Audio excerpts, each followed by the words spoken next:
اللهم صل وسلم وبارك على سيدنا محمد عليه أفضل الصلاة والسلام.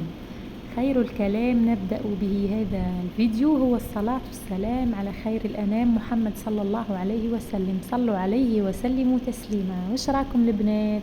صحة مولودكم إن شاء الله تكونوا بخير وفوتوا المولد بالصحة إن شاء الله. صحة عشاكم تاع المولد وصحة سهريتكم، وإن شاء الله تدخلوا التعليقات وتصلوا على الرسول عليه أفضل الصلاة والسلام. بما أنه مولد الرسول سيدنا محمد عليه الصلاة والسلام، ديما نذكر ونصلوا على الرسول في أي وقت، مش غير لازم في المولد.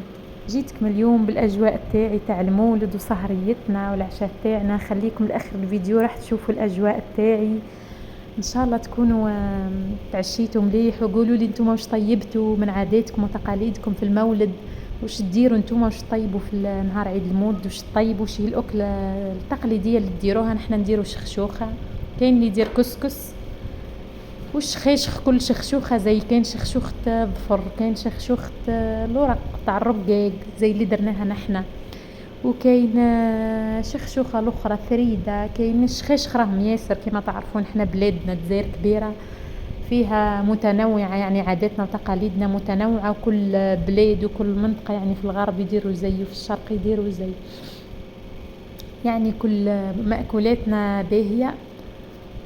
نحنا المهم درنا شخشوخه. هنا راني نصور لكم في شويه حوايج مشتريات واجواء هكا تاعي تاع عيد المولد.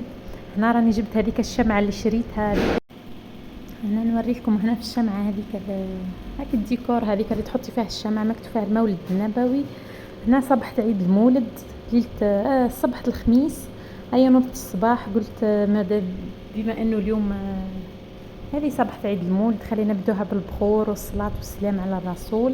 المهم نوضت هنا وليت رحت شعلت هذيك الشاربون، هذيك اللي شعلوا الجمرة، هذيك اللي باش نديروا فوقها البخور.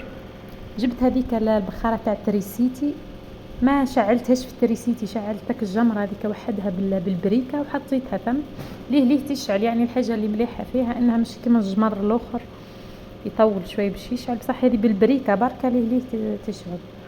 المهم بخرت الدار بعد ما كنت صيقت الدنيا كل ونظفتها وريقلتها. هيا قلت خلينا نبخر شويه نصور ليكم.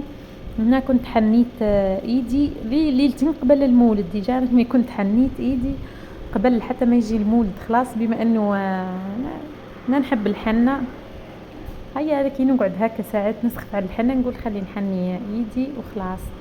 المهم هنا نوري لكم في حنتي راه كانت كحله خلاص، كانت تهبل غير مع الغسيل ومعين وكل، والماء ليه تروح. ومشي حنه الاخرى الحنه اللي نخلطوها هذيك اللي كيما نحرقوس هكا جايه في هذيك الباطه دي، منحني بهذيك خاطر الاخرى ما نقدرش نبيت رابطه ايدي ولا نبيت وليت ما عادش نقدر نربط ايدي في الليل ونبيت تبات ايدي مربوطه بالحنه. وليت نحني بهذيك ليه نحني ديريكت ونحيها نروح نغسلها ليه وخلاص باش ما نبيتش انا يدي مربوطين.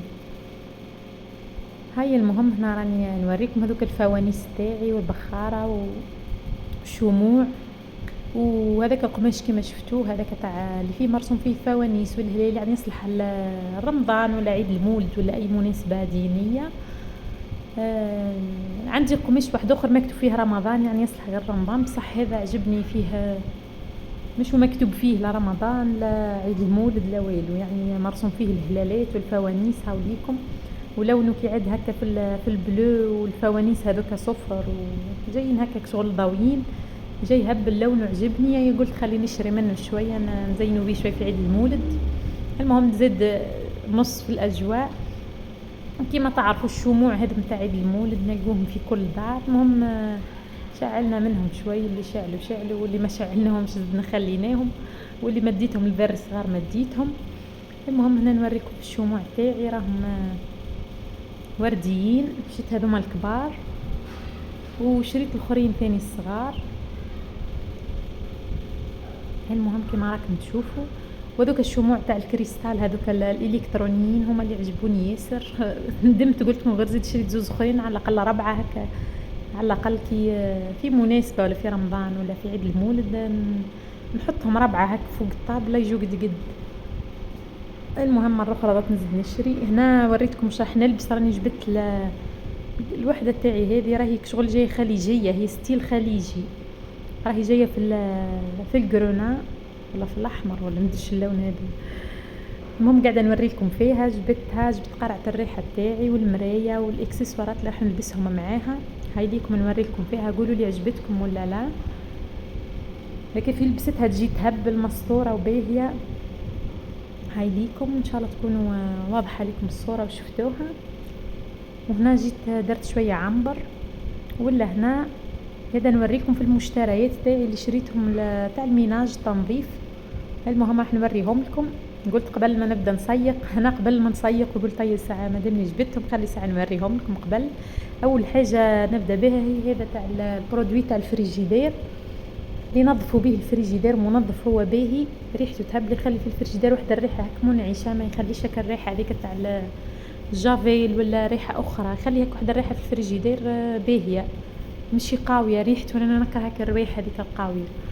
حتى الفريجيدير تاعكم باش ما يصفارش وكل، يعني ديروا بهذا خير. برودوي ننصحكم به مش غاليه، ب 32000 برك. يعني القرعه هذه تغسل لكم ما قداه من مره الفريجيدير. كل ما تجوا تنظفوه تفشفشوا على الفريجيدير، تخلوه هكا شويه وتمسحوا، يتنحى هذاك الوسخ اللي في الفريجيدير كل يهليه بلا ما تبقوا تحكوا وتديروا. باش حتى الحكان الفريجيدير ما يحبش الحكان ياسر، خاطر يفزد وهو ابيض من داخل يصفار ويقدام ليه. المهم هنا شرينا هذا الازيز تاع الماشينه تاع القش، ريحته تهبل حتى هو. هاوليكم نوريكم فيه حتى هو بريحه القارص باهي حتى هو. الحاجه الاخرى شرينا الفروتوار. هذا الفروتوار تاعنا تكسر، الفروتوار اللي نشروه يتكسر ما فهمتش، يبقى جديد من فوق يا العصا تولي ما عادش تجي ولا هو يتقسم على اكل بلاصه اللي تدخل فيها العصا تفزد. هيا قلنا خلينا نشرو فروتوار جديد. شريت هذه الباله ومعاها هذيك الشيته تاع الغبار 30000 وقيله ولا ب35000 مكتوب فيها ما شفتش. وشرينا هذه النشافه والمصلحه وخلاص. هاد هما المشتريات تاعنا تاع الميناج. يعني الحوايج الاخرين عندنا الايزي الجريزيل والصانيب، وعندنا الحوايج الجافيل كل عندنا. ولا هنا العشيه عشيه المولد. هيا قلت خلي ندير شويه رفيس تاعنا تاع الغرس الشاوي. هاي هنا جيت نقلي في الدقيق. جبت المقله هذه القديمه، عندي المقله هذه قديمه بصح نحبها تقلي على الكيف الدقيق، ما حبيتش نرميها، مخبيتها سبيسيال. هي